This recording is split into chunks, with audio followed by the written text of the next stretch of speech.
Nuestro tema de hoy será para esta hora y continuamos estudiando el libro de Esther, un libro que, como ya vimos el día de ayer, aunque no hemos entrado en todos los detalles, ya nos deja grandes lecciones y tiene mucho que decirnos, por lo que lo invitamos a usted, mi amigo o mi amiga, a leer ese libro, empaparse de ese libro y ver las conexiones que estamos haciendo con la profecía bíblica. Vamos a orar para que con la ayuda de Dios, aquí con nuestro pastor Dani Perla, podamos reflexionar sobre el tema de este día. Querido Padre, estamos muy agradecidos porque tu palabra es nuestro sostén, nos abre nuestros ojos espirituales para ver más allá de lo que nosotros podemos contemplar humanamente y podemos ver tu mano poderosa guiando nuestras vidas. Oramos en el nombre de Cristo Jesús. Amén. El día de ayer, Pastor Dani Perla, usted ya lo decía, cuando hablamos de los eventos finales o futuros, no queremos dar la impresión, porque ya se ha dicho antes, de que vamos a enfocar solamente los problemas que vienen, las situaciones negativas que vienen, que vendrán. Como en el caso del pueblo de Dios en el tiempo de la reina Esther, que enfrentó esta gran crisis. Pero en el libro de Esther vemos también que Dios obra, y obra para liberar a su pueblo. Y quizás comenzando por ahí, que nos ayude a nosotros que estamos estudiando esta lección, Pastor, la primera pregunta es, ¿cómo podemos aprender a enfocar adecuadamente el estudio de la profecía para no concentrarnos solamente en los cuadros negativos? Dios ha sido muy honesto, muy abierto, nos dice lo que va a suceder, pero a veces parece como que no terminamos de leer todo el capítulo y nos quedamos solamente con lo malo. ¿Cómo aprender a ver todo el cuadro, Pastor? Bueno, yo pienso que ahí está la clave. La clave está en estudiar. Gracias a Dios, nosotros tenemos por eso este registro de la palabra de Dios. Pareciera que fue escrito más para nosotros que para ellos, aunque ha sido una fuente de bendición a lo largo de todos los siglos de la historia. Y sin embargo, a medida que lleguemos al tiempo del fin donde tome lugar el cierre del conflicto entre el bien y el mal, porque tiene que haber un cierre. Es como cuando hay un partido, hermano Gerson, sí. y digamos que los últimos minutos son intensos. Bueno, a usted le gusta el básquet, sí.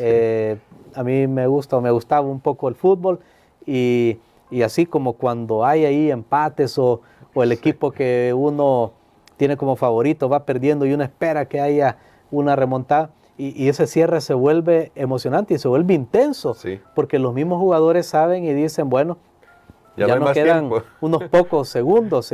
Me llamaba la atención en el básquet cómo pueden parar hasta en pocos segundos que falte, y a veces puede cambiar totalmente el marcador.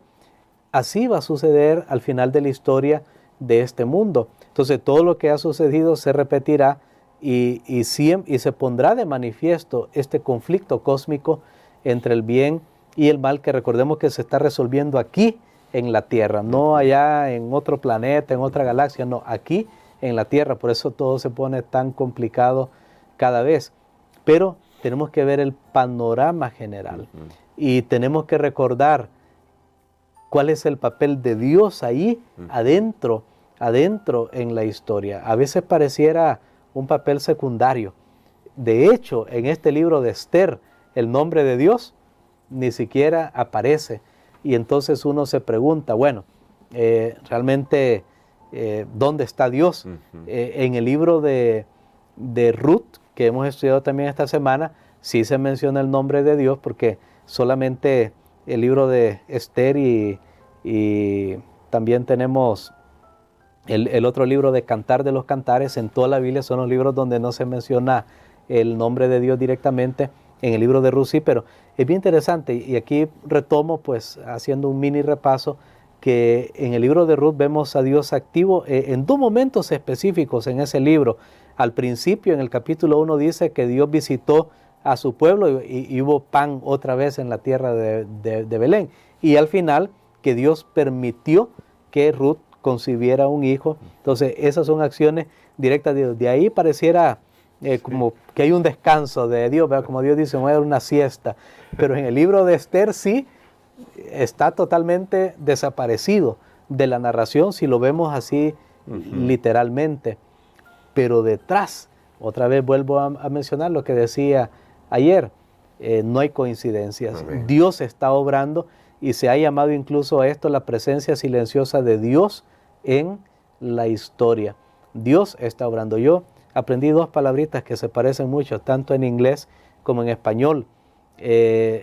Ambas palabras se escuchan muy parecido y es la palabra Cristo y la palabra crisis. Christ en inglés y crisis. Entonces, la pregunta es, ¿en dónde te enfocas tú? ¿En Cristo o en la crisis?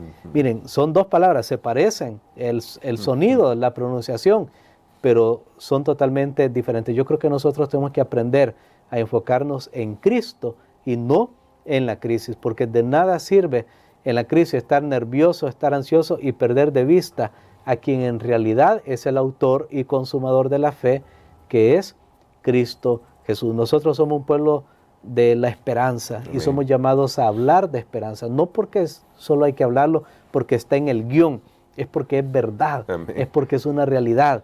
Dios cambia los eventos, los acontecimientos de maneras extraordinarias, pero nosotros tenemos que hacer nuestra parte, y es una de las cosas que también encontramos aquí en el libro de Esther. Y quizás por eso, pastor, viendo lo que usted estaba diciendo, escuchándolo a usted, llama la atención, si no aparece el nombre de Dios ahí, pero sí vemos su obra ahí tras bambalinas. Es un libro muy vigente para nuestra época, en la que se trata de negar a Dios, y la gente de ciencia lo ha hecho bastante exitosamente negando a Dios, aunque Dios sigue trabajando. Pero ahora, ya que nuestro pastor nos ha dicho del papel de Dios en todo esto, aunque pareciera que no se ve o que no está ahí, pero ahí está, me surge esta pregunta, pastor: ¿qué papel tiene el pueblo de Dios? Y hago esta pregunta a partir de este texto que me llama la atención en Esther. Cuando las cosas se han puesto difíciles y hay una conversación ahí entre Esther y Mardoqueo a través de un mensajero, porque él no podía entrar a donde estaba ella, finalmente aparecen algunos elementos, un texto que es fascinante en la Biblia. En Esther capítulo 4, versos 13 en adelante, dice así: Entonces dijo Mardoqueo que respondiesen a Esther: No pienses que escaparás en la casa del rey más que cualquier otro judío, porque si callas absolutamente en este tiempo, respiración y liberación vendrá de alguna otra parte para los judíos, mas tú y la casa de tu padre pereceréis, y quién sabe si para esta hora has llegado al reino. Y si recordamos que en la profecía la mujer como símbolo representa al pueblo de Dios, no estamos tratando de forzar el texto, pero tratando de ver qué conexión tenemos, qué nos dice a nosotros sobre el tiempo que estamos viviendo y el papel que tiene el pueblo de Dios hoy, que estamos, quién sabe, llegando al tiempo señalado. Este es uno de los versículos en que el autor casi parece mencionar el nombre de Dios y como que está ahí reteniendo, ¿verdad? Y casi dice, mira, si tú no haces algo, Dios va, pero no, solo digo de otro lado. Sí. O sea, la liberación casi invoca el nombre de Dios y sin embargo, las palabras de Mardoqueo a Esther le hacen ver lo siguiente: ella está situada en ese lugar no por casualidad. Amén. Tiene una misión, tiene un plan. Dios movió todo, como vimos en la historia de José, como vemos en la historia de Ruth. Dios ha movido los hilos de tal manera que ella se encuentra en una posición donde ella puede influir positivamente para el pueblo de Dios, para el pueblo de Dios. Y aquí hay una lección para nosotros, hermano Gerson. Dios nos ha permitido estar situados en la parte final de la historia de este mundo. Amén. Y aunque no somos nosotros que vamos a llevar la liberación del pueblo de Dios, sí somos nosotros enviados para proclamar la libertad que hay en Cristo Jesús, la liberación del pecado. Sí somos llamados para proclamar el nombre de Dios. El tema del nombre es bien importante en el libro de Ruth que leímos anteriormente, ¿verdad? La preservación de ese nombre. Y precisamente Dios nos ha dejado y nos ha establecido a nosotros con una misión. Si nosotros callamos, lastimosamente van a haber pérdidas eternas. Pérdidas eternas se refiere a aquellas personas que no se van a salvar porque no conocieron este mensaje, pero que pudieron haberlo conocido si nosotros se los hubiéramos dado. Y puede ser que incluso nosotros nos salvemos, pero nuestra infidelidad a la misión habrá provocado pérdidas, y eso va a ser algo terrible. No sé cómo se va a resolver el milenio. Claro, después del milenio Dios va a enjugar toda lágrima, porque definitivamente hay dolor y hay tristeza cuando nos demos cuenta todas las oportunidades que Dios nos dio, que nos puso en el lugar correcto, ahí en la empresa, en esa escuela, en esa universidad, en ese colegio, en esa familia, para proclamar su nombre, y nosotros no lo hicimos. Pero la pregunta permanece ahí: ¿quién sabe si para esta hora ha llegado al reino? Vivimos al fin del tiempo, estamos en pleno siglo XXI, Cristo viene pronto. Él entró al santuario en el lugar santísimo desde el año de 1844. Las profecías se están cumpliendo rápidamente, muy poco lo que falta, y nosotros tenemos una misión para compartir. Recordemos que al final Dios va a cumplir su misión. De eso podemos estar seguros, porque Mardoqueo tenía fe. Y él dijo: liberación vendrá. Casi dice Dios, no lo dijo, pero él sabía que Dios estaba allí. Y quiero decirles que el evangelio será predicado, y entonces vendrá el fin. Amén. Y yo solo quiero terminar, pastor, diciendo o comentando esto para que usted nos ayude con un cierre. Cuando finalmente Esther se presenta ante el rey, algo que estaba prohibido por las leyes persas, se encuentra con el favor del rey. Esto en un ambiente humano y todo. Pero nosotros al leer la Biblia nos damos cuenta que ya tenemos el favor del rey. ¿Cómo podemos vivir con esa confianza de saber que contamos con el favor del rey? Ya usted decía, nuestro Señor Jesús está en el santuario celestial, en el lugar santísimo.